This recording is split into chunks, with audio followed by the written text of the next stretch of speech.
அன்பான சகோதர சகோதரிகளே, அதிகாலை நேர வணக்கம். இன்றைய நாளுக்கான தேவனுடைய வார்த்தை ஆதியாகமம் 17ஆம் அதிகாரம் 20ஆம் வசனம். நான் அவனை ஆசீர்வதித்து அவனை மிகவும் அதிகமாக பெருகும் பண்ணுவேன்.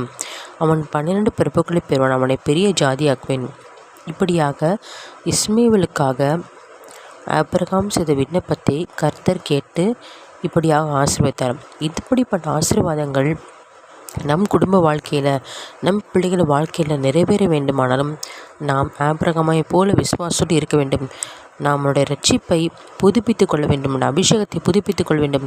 தினந்தோறும் கர்த்தரை ஆராதித்து துதித்து அவருடைய சமூகத்தை நித்தம் தேட வேண்டும். எந்த பிரச்சனை வந்தாலும் கர்த்தரை சார்ந்து இருக்க வேண்டும், விசுவாசத்தை விட்டு விலகாமல் இருக்க வேண்டும். ஆம் நண்பர்களே, நாம் பணத்தை கொண்டு நாம் நகையை மீட்டு விடலாம், வீட்டை மீட்டு விடலாம், எல்லாவற்றையும் மீட்டு விடலாம். ஆனாலும் சந்தோஷத்தை, ஆனந்தத்தை, ரட்சிப்பை, நிம்மதியை, ஞானத்தை, இப்படிப்பட்ட இயற்கைக்கு அப்பாற்பட்ட காரியங்களை பணத்தால் வாங்கவே முடியாது.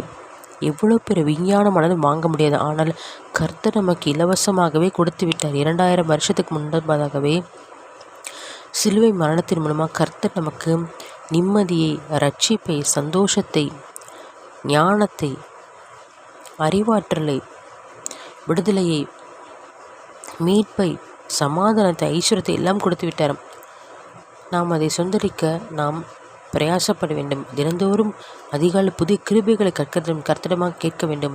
உங்களுக்காக ஜெபிக்கிறேன். அப்பா சோத்திரங்க தவி, இந்த வசனத்திற்குரிய ஆசீர்வாதம் தகப்பனே எங்கள் சபையின் மீது, தகப்பன எங்கள் குடும்பத்தின் மீது, எங்கள் பிள்ளைகள் வாழ்க்கை மீது கடந்து வரும்படி நாங்கள் ஜெபிக்கிறோம். அப்பா சோத்திரங்க தவி, ஏசப்பா இந்த வசனம் வந்தவை எல்லாருடைய வாழ்க்கையும் கிரியை செய்யப்பட்டு ஜெபிக்கிறேன். அப்பா சோத்திரங்க தவி, ஆண்டவரே நீர் ஆசீர்வாதத்தை பெருகப்படுங்க ராஜா, சமாதத்தை பெருகப்படுங்க, ரட்சிப்பை பெருகப்படுங்க, ஞானத்தை பெருகப்படுங்க ராஜா, கிரிகள் நாங்கள் செய்யும்படி பெருகப்படுங்க, ஊழியத்தை பெருகப்படுங்க தகப்பன. ஏசப்பா சுத்துறங்க தவி, நீர் பெருக்கத்தின் தேவன் அல்லவோ ஏசப்பா சுத்துறங்க தவி.